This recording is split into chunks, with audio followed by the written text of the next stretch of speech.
Bonjour et bienvenue dans cet exercice sur les ondes sonores.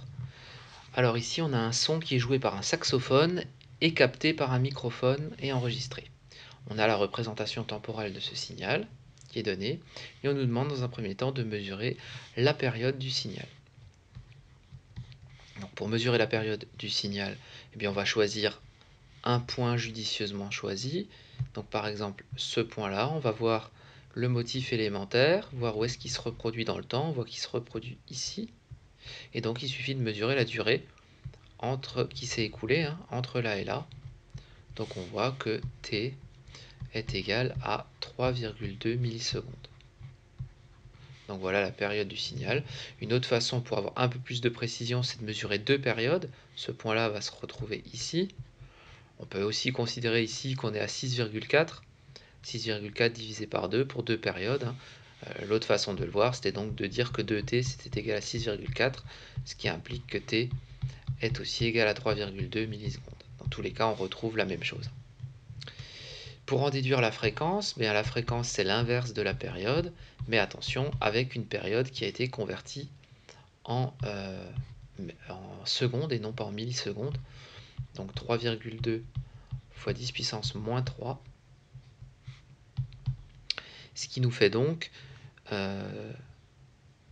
une période de 3,2 fois 10 puissance 2 Hz.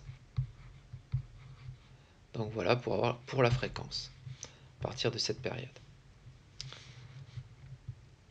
Question B, si la fréquence est divisée par 2, lesquelles de ces grandeurs sont modifiées? Est-ce que la période est modifiée? Bien évidemment, puisque si la fréquence est divisée par 2, si au lieu d'avoir f, on a f sur 2, f sur 2, c'est la même chose que 1 sur t, le tout sur 2. Autrement dit, c'est comme si on avait multiplié finalement la période par 2. On fera 2t. Donc, si f est divisé par 2, alors t est multiplié par 2.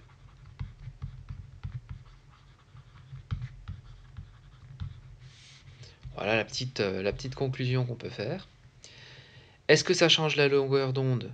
Bien évidemment, puisque la longueur d'onde, c'est en fait la célérité fois la période. Et comme on a cette proportionnalité entre lambda et t, donc là aussi elle est multipliée par 2, hein, cette longueur d'onde. Donc lambda est multiplié par 2.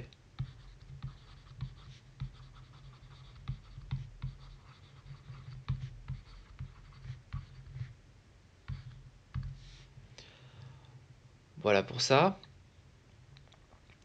Donc après on peut faire l'application numérique, hein, puisqu'on a un son. La vitesse du son elle vaut 340 mètres par seconde. Et la période, on sait qu'elle vaut donc 3,2 fois 10 moins 3, puisque c'était des millisecondes.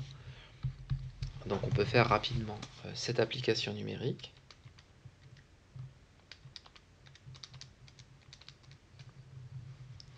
Ça nous fait à peu près 1,0809 mètres.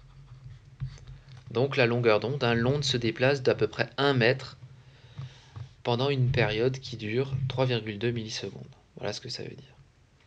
Est-ce que ça modifie la célérité? Eh bien non, la célérité n'est pas modifiée. Pourquoi? Eh bien parce que la vitesse, elle dépend uniquement des caractéristiques du milieu. C'est-à-dire, donc V dépend du type de milieu, donc de la nature du milieu,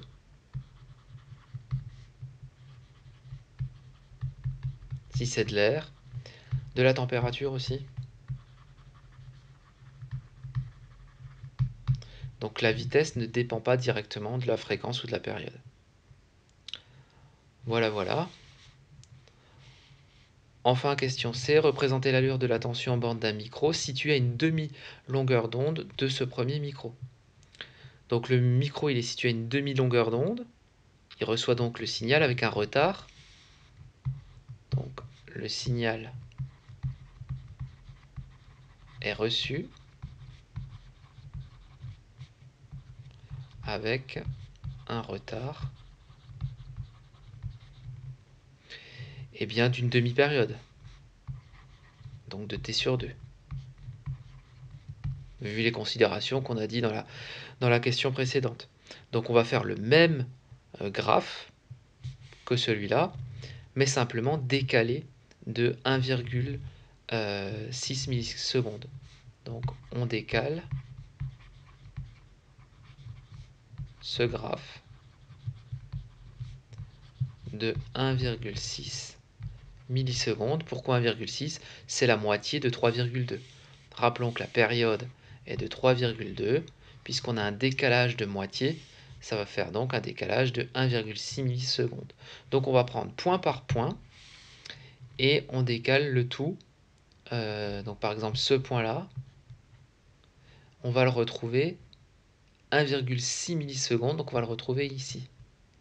Ce point-là, on avance de 1,6, donc on va le retrouver ici, et ainsi de suite. En fait, on va retracer le signal, exactement de la même forme, mais simplement décalé dans le temps.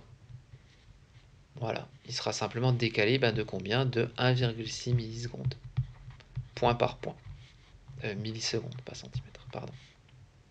Donc on refait tout le signal, identique, strictement identique en amplitude.